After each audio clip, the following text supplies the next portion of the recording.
What's going on, people? Thank you for joining me for another beer review. This time I've been to Asda and I picked up a craft beer by the Vocation Brewery. And for me, a bit hit and miss in the old supermarkets. There's no doubt they're a great brewery, but just the supermarket stuff recently, not always been great, shall we say. Hopefully this is a return back to form.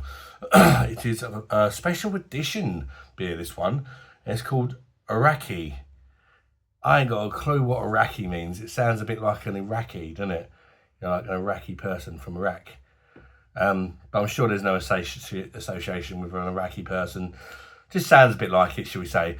It's 8% ABV, double IPA. So it's definitely got a humongous size of testicles on it, shall we say. It has a decent ABV. It costs £3.75 from Asda, and it's also a part of the 4 for 3 deal. So that's not a bad price considering, you know, how much alcohol content you get in here. It's 3.5 UK units in this one little can, 440ml can. There's a little close-up look of that can. We've got some mountains and that. Perhaps it's a place, Iraqi. I don't know. Let me know in the comments what Iraqi means if you know. Educate me. I probably could have looked it up, but there you go. That makes sense, wouldn't it? Let's crack her open. See what she's all about. Let me know what you think of the Vocation Brewery and their supermarket offerings. Oh, it's looking very juicy. There we go. Oh, it does look very nice in the glass, I must say. There we go. Let's give you a bit of a close-up of the beverage. As you can see, it's very juicy looking. Kind of a yellowy golden colour. I mean, it looks like a bloody smoothie, let's be honest, with a white foamy head. Yeah, it looks pretty decent, doesn't it? Let's get the nose in there and check out the aroma of an Aoraki. Of Aoraki by Vocation. Oh, it smells nice and juicy. Definitely think it's going to be like a New England style. Oh, quite a nice depth to the aroma, actually. I mean, as an overall thing, I'd say it's kind of a tropical and stone fruit aroma.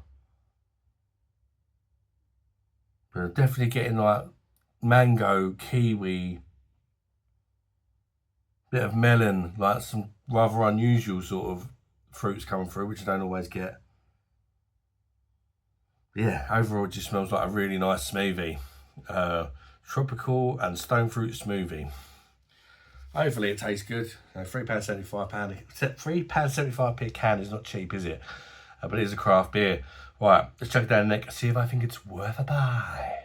Cheers, everybody. Bish bash bash.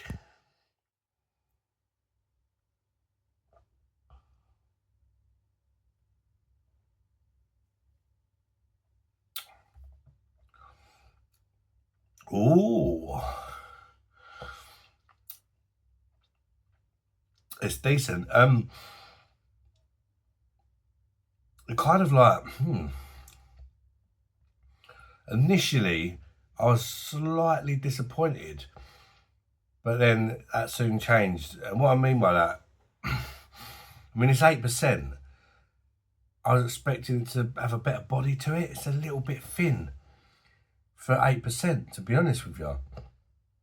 But then once the flavour kicked in, I didn't really give a shit because it's got fantastic ripe fruit taste to it, just like the aroma, that kind of tropical and stone fruit blend, and it's really refreshing. It blends together lovely, and you're really not getting that 8% ABV, I tell you that. Dangerous stuff. Apart from a slight warming sensation as it goes down at the throat, and even that for 8% is very, very minimal, to be fair. For a supermarket craft beer, I've got to say this is definitely one of the better offerings out there, as far as what I've tried anyway.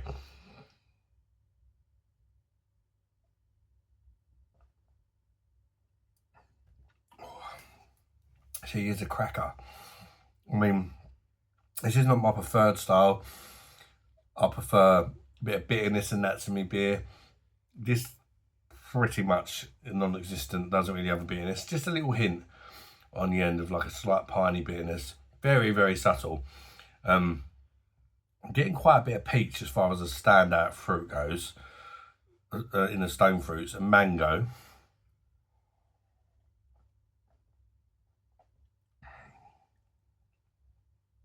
Definitely get some citrus, a bit of grapefruit, and lemon in there. I'd actually say that the peach, the stone fruits are probably slightly stronger than the actual tropical fruits, which is interesting. It's not a bad thing. But I just like the way they blend together, really, and then you get the citrus at the end. I mean, you don't really have a bitterness to this beer, but the citrus is kind of the last fruit coming through, and that at least the citrusy notes of like the lemon and the grapefruit at least give it a little twang, you know, which is decent. Kind of replaces that bitterness with something similar.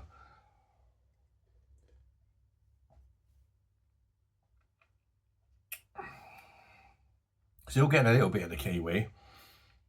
Not sure about the melon now. But yeah, it's a nice, juicy, easy drinking beer. Disgustingly easy drinking for 8%. Have you ever had a go on this one, guys? What would you rate her? Let me know what you think of it. Let me know your thoughts.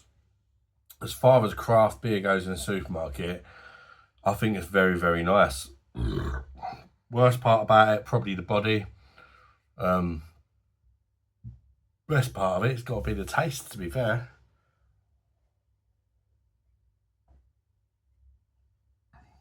And at the end of the day, that's the most important thing, isn't it? It's got to taste good. It's just surprisingly thin. Surprisingly thin. But that also makes it super easy to demolish, you know. There's not a lot there to remind you you're drinking an 8% beer. I mean, I've almost smashed it, you know. And I'm not even trying to drink it fast. I'm trying to sort of wash it around a bit, pick up the flavours. So it says a lot, doesn't it?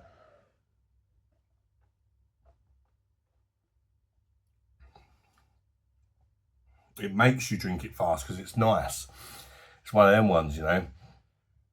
And that's what makes it quite lethal, I reckon. Once you've had a few of them bad boys, 8%. It fucking drinks like a 5%. Let's be honest. It's ridiculously easy drinking. It's a very nice beer. It really is. Good one for the summer. It doesn't particularly taste like a beer as you know it. You know, but as a craft beer goes, that's a nice one, that, for a supermarket. And I think I would pick it up again. And that's, at the end of the day, that's a sign that you liked it. And if you'd buy it again, it's got to be saying, score out of 10, I'm going to be awkward and give it an 8.9. Just that mouthfeel is really important to me. And just that lack of body stops it from getting into the 9s for me on a personal level. That might not matter to some people as much as it does to me. But if this was a bit thicker, I'd be going, oh my God, that's a 9.8 or something like that. It's just pretty much took a whole mark off the beer for me, because that's your first kind of thing you get when you taste a beer. And when you've got that initial disappointment, yes, luckily this one tastes really nice. So it won me over, but yeah, disappointing start to the whole tasting process. But overall, 8.9 out of 10 from the Beer Monster. Let me know if you tried it. Let me know your thoughts. Subscribe to the channel. Like the video if you've enjoyed it.